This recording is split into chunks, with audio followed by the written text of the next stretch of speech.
kama serikali tumeshafanya sehemu kubwa ya programu hizi, hasa katika kuweka ruzuku ama kuondoa kodi kwenye bidhaa za nishati safi ya kupikia. Mafanikio haya yanatoa mafunzo muhimu kwa Tanzania, hususan katika muktadha ambapo matumizi ya kuni na mkaa bado yanachangia zaidi ya 50% ya nishati ya kupikia kwa kaya nyingi sana.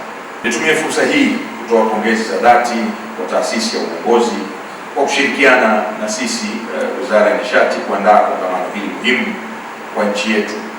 Ni matumaini yangu kuwa kupitia kongamano hili masuala mbalimbali muhimu yanayohusu uboreshaji wa matumizi ya nishati safi ya kupikia nchini Tanzania yatajadiliwa ili tupige hatua katika utekelezaji na hatimaye kufikia malengo tuliyojiwekea katika mkakati wetu wa kitaifa. Napenda kuona kongamano hili likikazia kwa kina namna bora ya kuongeza uelewa kwa wananchi. Nimeshazungumza haya na wadau kuhusu faida za kiafya, kimazingira na kiuchumi zitokanazo na matumizi ya teknolojia za nishati safi. Aidha, napenda kuongeza kongamano hili na kutaka litumike pia kama jukwaa la kuimarisha ushirikiano kati ya serikali, sekta binafsi na asasi za kiraia ili kupanua wigo wa upatikanaji wa suluhisho la nishati safi. Na nikushukuru Mheshimiwa Mkuu wa Mkoa, umetupa kitu cha kufanyia kazi. Sisi kupitia REA, kuna wadau wengine huko watakuwa wanafahamu, huwa tuna ruzuku, tuna grants kwa wale ambao wanakuja na mawazo ya nishati mbadala ya kupikia kupata nishati safi. Ni kuahidi ombi lako lile la Morogoro, na kuna mtu wa REA hapa REA, basi naamini katibu wangu yuko hapa na mwakilishi wa katibu mkuu, tutahakikisha wanafika Morogoro mara moja watu hawa wa REA ili kuona tunashirikiana vipi kutoka kwenye ile 10% kupitia ile ruzuku ambayo tumetoa kwa ajili ya kupata mbadala wa kupikia na kuona namna gani pumba hizi tunazitumia. Na Morogoro mkifanikiwa kama walivyosema mwenyewe, na mimi Mbeya ambapo wanazalisha mchele, Shinyanga, kote tutaweza kwenda vizuri sana. Hii ni kwa hili tutaitekeleza mara kuhakikisha kwamba tunasogea. Napenda kusisitiza na kutoa maelekezo hususi kwa taasisi zote za serikali, mamlaka za serikali za mtaa na sekta binafsi na wadau wa maendeleo kuongeza kasi ya utekelezaji wa mpango wa kuhamasisha na kuwezesha matumizi ya nishati safi ya kupikia hapa nchini. Na Mheshimiwa Mkuu wa Mkoa, mawazo ulionayo ya kutoza levi mkaa huu unaosababishwa na ukataji wa miti ambao unaharibu mazingira na kadhalika, wazo zuri, mnaweza mkali-explore kupitia halmashauri zenu na kuweka kwenye bylaws zenu ili kuweza kuzuia, kwa sababu kadri siku zinapokwenda ndio inatengeneza ajira milioni 7, lakini je, tutaendelea kukalia kimya? Mwisho wa siku tutakuta misitu yote imeisha. Mheshimiwa Waziri, hili lengo la 80% ya matumizi ya nishati safi ya kupikia it's not a fallacy, it's not a dream, it's something very possible. Mheshimiwa Waziri, hili lengo uliloweka hapa la 80% by 2034, mimi I believe in Samia Suluhu Hassan and I believe in you, na mimi na hakika kwamba kwenye uongozi wa wizara yako this is attainable kama tulivyofanya kwenye rundo la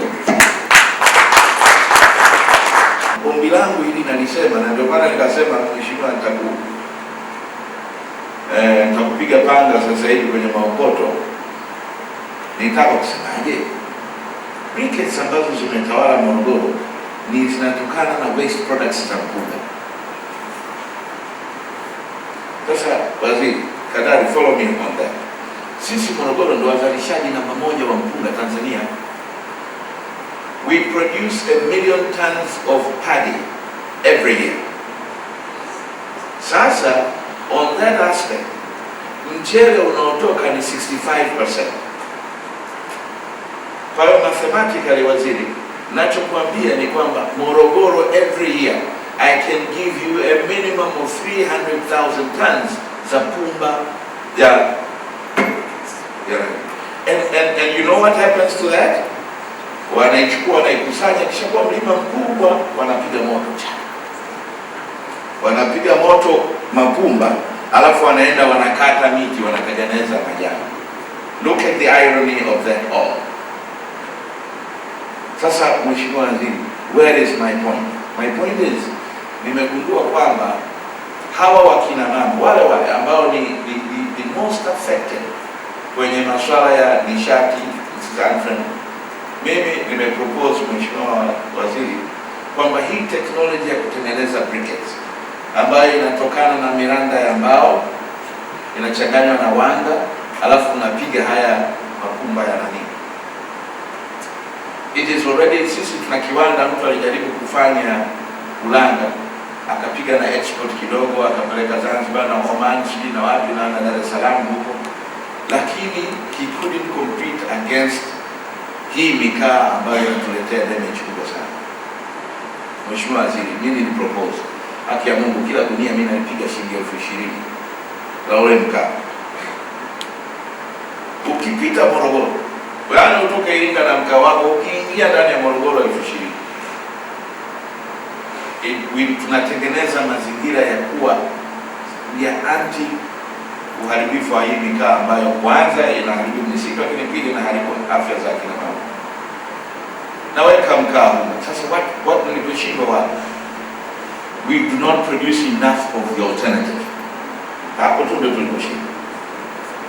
We do not produce enough of the alternative. Kwa hiyo Mheshimiwa Waziri, nilichotaka kusema ni kwamba nina vikundi, nina technology, lakini umesema there is a problem ya access to financing katika kufanya haya mambo. That is a key factor. Watu wanaotaka kufanya ni wengi, na hiyo ni alternative kwa hawa waharibifu wa misitu ambao tunaweza tukawakusanya na tukawatengenezea utaratibu wa kutengeneza mkaa mbadala.